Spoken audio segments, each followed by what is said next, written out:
Long Ridge, going Chaong, Quezon ako. Then, so happy nagkaroon ako ng aksidente nung time na yun.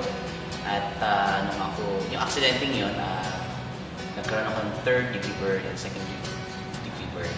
Then, nasunog yung aking mukha, then yung aking arm.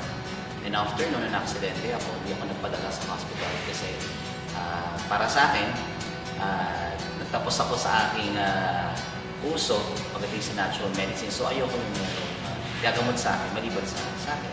So, I'm so happy na nung nakita ko o na-introduce sa akin yung napkin nung una o yung negative ion strip, hindi pa ako naniwala.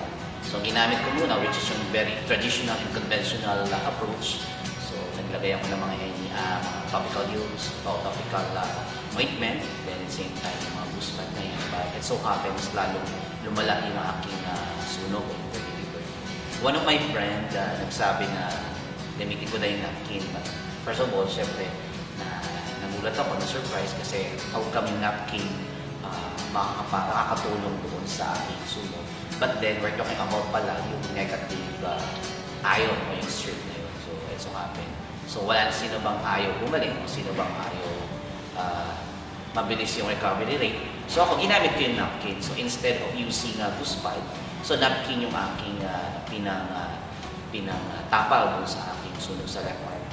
So, na-surprise ako after 15 days, parang talagang nakita ko yung kilos ng produkto na talagang it works talaga.